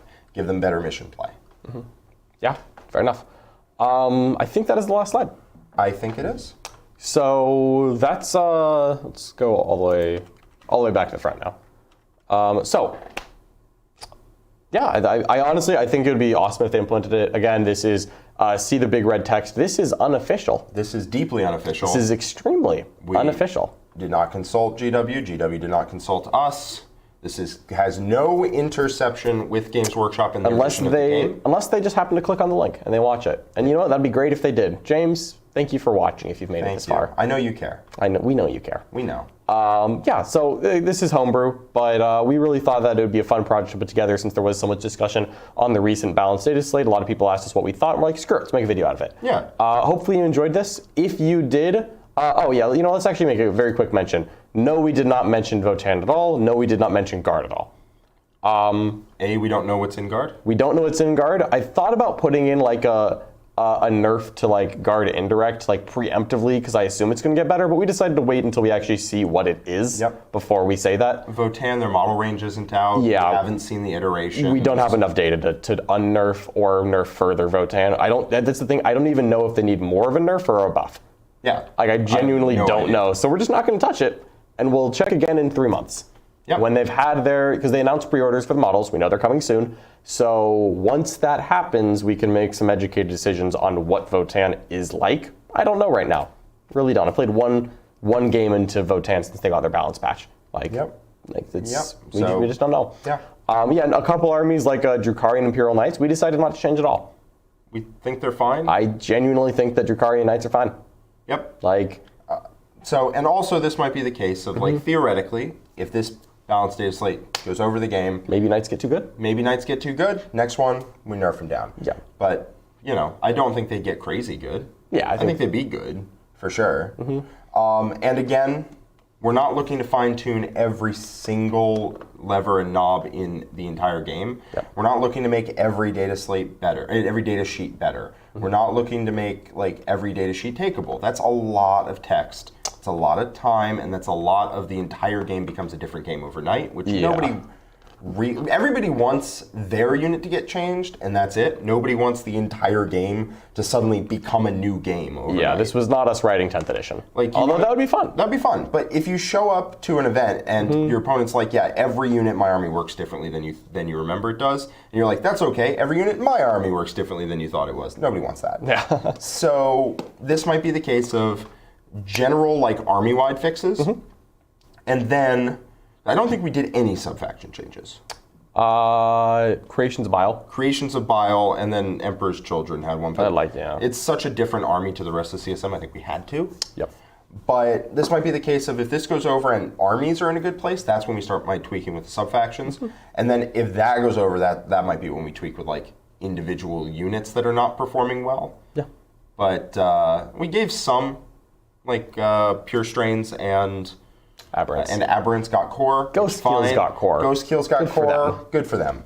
But you don't want every single knob and lever in the game turned to at be the same changed. time. No. Because then you don't know what's changed. Yeah. Yeah. So, yeah, that about wraps this up. If you liked our content, please hit that like button. If you haven't yet, hit the like button. Like please. We know how many likes we have and we know how many viewers we have. You didn't all hit the like button. Press the button. We only feed Siegs if we get a certain Absolutely. number of likes. He gets one Cheez-It every time we get a like. Yep. And somehow that makes him in better shape than us. And we do, well, speak for yourself. We do inscribe everybody's name on that individual Cheez-It before we feed it to him. Absolutely. So thank you for watching, everyone. Hit the like, hit the share, maybe even subscribe. We have a ton more content on this channel. If this is your first time joining us, well, we appreciate you. And as well, if you want to get a lot more of Art of War, not only do we have a bunch of free content on our YouTube channel, we also have the War Room. The War Room is our premium website. You can go to it on theartof40k.com. And you could also just become a member right here on the YouTube channel. It's a bunch of the best players in the world, like myself, Jack, Nick Donavati, Richard Siegler, Brad Chester, many, many more, all there to coach you and help you get better at the game that you love. It's also a wonderful global community with a very active Discord server, and it's all positive in there. It's everyone trying to get better at the game they enjoy, trying to enjoy their hobby. So if you want to be part of a wonderful global community and you want to get better at Warhammer, check out the War Room. All right, we're going to send you away with a commercial for that very same war room. But all right, we'll see you next time. Bye-bye.